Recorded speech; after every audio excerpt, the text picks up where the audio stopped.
अगर क्वेश्चन अच्छे से पढ़ लिए हैं तो उसे थोड़ा सा महसूस करके देखते हैं कि इसमें दिया हुआ क्या है। इसमें एक सैटेलाइट है जो क्या है कि अर्थ के अराउंड रोटेट कर रहा है।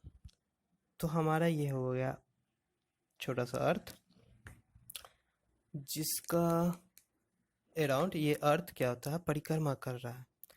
तो इससे यहाँ की जो दूरी है वो हमें पता करना है। तो ये दूरी हमें नहीं पता फिलहाल, लेकिन इसमें क्वेश्चन में दिया हुआ है कि जियो सिंक्रोनस सैटेलाइट है। और ये जियो सिंक्रोनस सैटेलाइट जब भी अर्थ से होता है तो 35,000 किलोमीटर की दूरी पे होता है। और ये एकदम से रुका हुआ टाइप का होता है, जैसे जैसे अर्थ घूम रहा होता है वैसे वैसे ये भी साथ साथ सैटेलाइट चल रहा होता है। इसलिए ये सैटेलाइट एक चक्कर लगाने में टोटल टाइम लगाता है 24 आवर। तो जियो सिंक्रोनस सैटेलाइट का यूज हम कम्युनिकेशन के लिए करते हैं, क्योंकि और एक साथ ये 3 सैटेलाइट होता है जो पूरी तरह से अर्थ को कवर कर लेता है। अलग अलग जगह पे होते हैं ये तीनों सैटेलाइट जो अर्थ को अच्छे से कवर कर लेते हैं, जिससे अच्छे से कम्युनिकेशन हो सके। अब हम देखते हैं क्वेश्चन की ओर। क्वेश्चन में दिया हुआ है कि ये जो दूरी है आर, इसे अगर हम डबल कर दें, 2r कर दें और सैटेलाइट को यहाँ सिचुएट कर दें, तो अब सैटेलाइट को अर्थ का एक परिक्रमा करने में कितना टाइम लगेगा। तो ये सैटेलाइट है, अब जो टाइम लगेगा वो कितना लगेगा। तो ये टाइम फाइंड आउट करने के लिए सबसे पहले हम सोचेंगे कि टाइम क्या होता है, डिस्टेंस बाय स्पीड। लेकिन डिस्टेंस तो हमें अच्छे से पता है, क्योंकि ये एक सर्कल है और सर्कल का ये परिधि कितना होता है, 2πr। क्योंकि सैटेलाइट जो भी डिस्टेंस कवर करेगा वो इस परिधि को ही करेगा, यहाँ से यहाँ के बीच का। और स्पीड क्या होता है, जब सैटेलाइट रोटेट कर रहा होता है तो ये रिवोल्यूशन पूरा करने के लिए, अर्थ का चक्कर लगाने के लिए अर्थ जिम्मेवार होता है। इसलिए अर्थ का जो मास होता है इस पे डिपेंड करता है, साथ ही साथ अर्थ का ग्रेविटेशनल कांस्टेंट पे डिपेंड करता है। जितना ज़्यादा ग्रेविटेशनल कांस्टेंट होगा और सैटेलाइट की स्पीड उतना ही ज़्यादा होगी, मास जितना अधिक होगा अर्थ का उतनी ही ज़्यादा स्पीड सैटेलाइट, उतनी स्पीड से सैटेलाइट अर्थ का परिक्रमा करेगा चारों तरफ। लेकिन अगर जैसे जैसे दूरी हम बढ़ाते जाते हैं तो स्पीड क्या होता है, जो स्पीड होता है वो कम होते जाता है। जितना हम आर का वैल्यू बढ़ाएंगे उतना ही स्पीड हमारा कम होते जाएगा। इसलिए हम आर इन्वर्सली प्रोपोर्शनल लिखते हैं। अगर इस चीज़ को देखें तो ये स्पीड प्रोपोर्शनल टू ये होता है। अब इसको रूट अंडर कर दें तो हमें मिलता है 2πr। ये जो रूल है ना, ये कैपलर ने बताए थे, इसलिए इसे कैपलर लॉ बोलते हैं।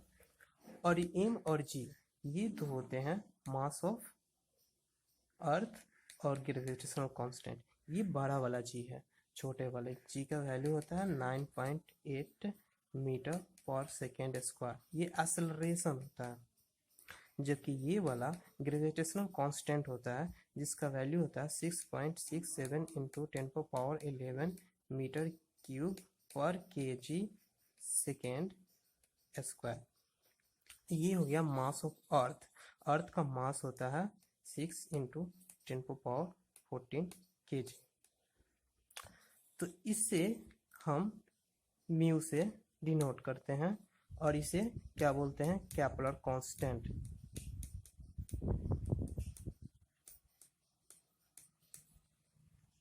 तो हम इसको ऐसे लिख सकते हैं, ये वाला जो है नीचे के नीचे रह जाएगा, ये ऊपर चल जाएगा। फिर हम इसे अंदर डालेंगे तो आर क्यूब हो जाएगा, 2πr³/2 रूट अंडर और म्यू 1/2। ठीक, ये हमारा हो गया फॉर्मूला। इससे हमें ये पता चला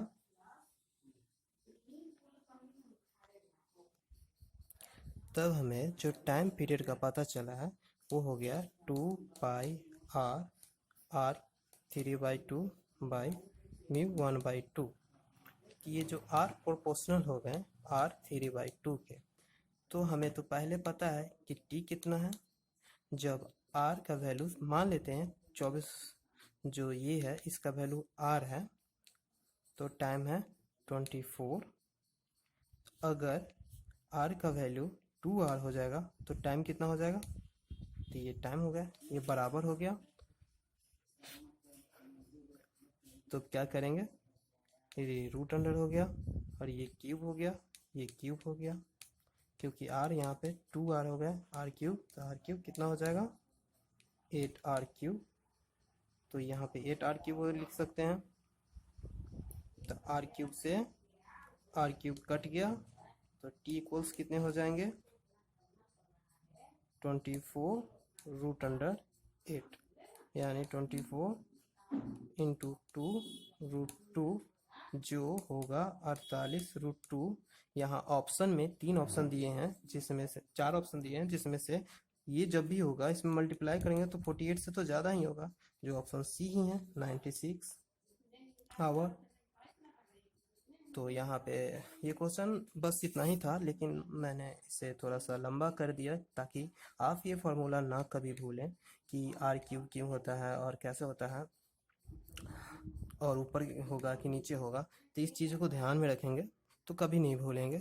और बात रही इस सैटेलाइट की, तो सैटेलाइट जो होता है 3 होता है, क्योंकि जब भी हम जियो सिंक्रोनस सैटेलाइट का यूज़ करते हैं वो 3 ही करते हैं। हमारे पास तो पहले सैटेलाइट भी नहीं था, पर जब सारे देश के पास सैटेलाइट थे तो उस टाइम हमारे पास सैटेलाइट नहीं हुआ करता था। तब हमारा दोस्त रसिया था जिन्होंने सबसे पहला सैटेलाइट, फर्स्ट सैटेलाइट लॉन्च किया, उसका नाम था आर्यभट्ट,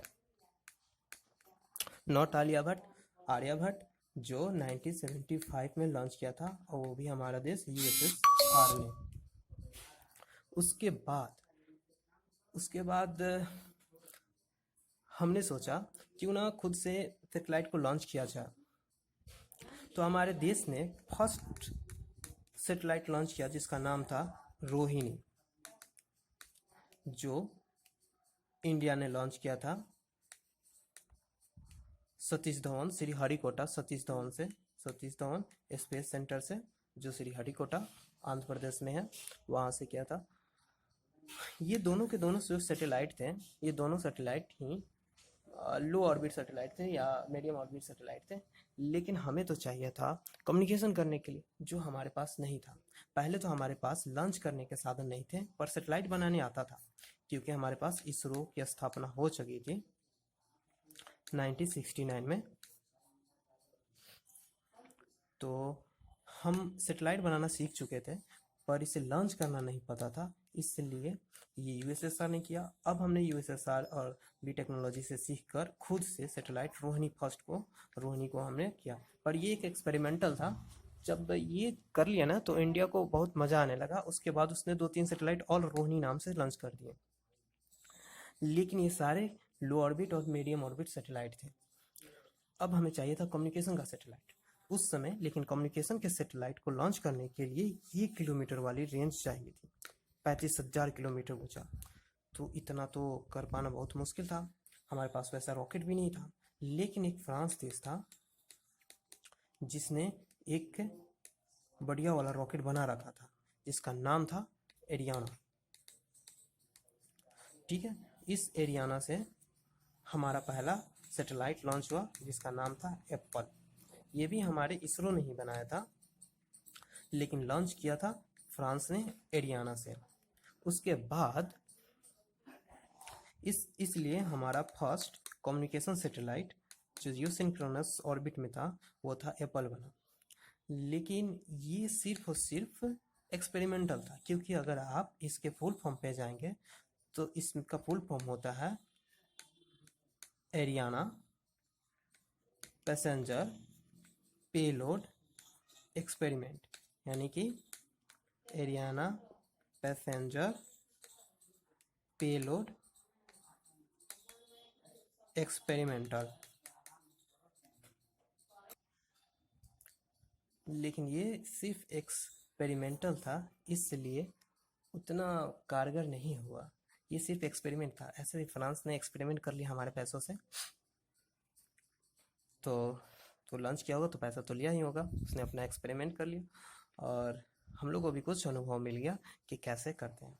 तब जाकर यूएसए ने बोला कि अगर आपको सेटेलाइट चाहिए कम्युनिकेशन वाला तो हम आपका सेटेलाइट को कम्युनिकेशन के लिए ऊपर भेजेंगे 35,000 किलोमीटर ऊंचाई पे जियो सिंक्रोनस ऑर्बिट पे। तो वो फर्स्ट सेटेलाइट था कौन सा, इनसेट। इनसेट का फुल फॉर्म होता है Indian national satellite, Indian national satellite. ये जो सैटेलाइट था ये यूएसए ने भेजा था, जो फर्स्ट कम्युनिकेशन सैटेलाइट बना इनसेट ग्रुप का, जो कम्युनिकेशन के लिए था लेकिन ये मल्टीपर्पज़ था। इससे मेट्रोलॉजी भी कर सकते थे, इससे कम्युनिकेशन के साथ मेट्रोलॉजी मौसम के बारे में पता हो जाता था। उसी प्रकार इनसेट ने लगभग 24 सैटेलाइट लॉन्च किए इस प्रोग्राम के अंदर, और जिसमें से 11 सैटेलाइट आज भी मौजूद हैं। तो मुझे लगा है कि मैंने कुछ ज़्यादा ही बोला, लेकिन ये सारे ज़रूरी चीज़ थे जो कहीं ना कहीं आपको काम देंगे। तो थैंक यू।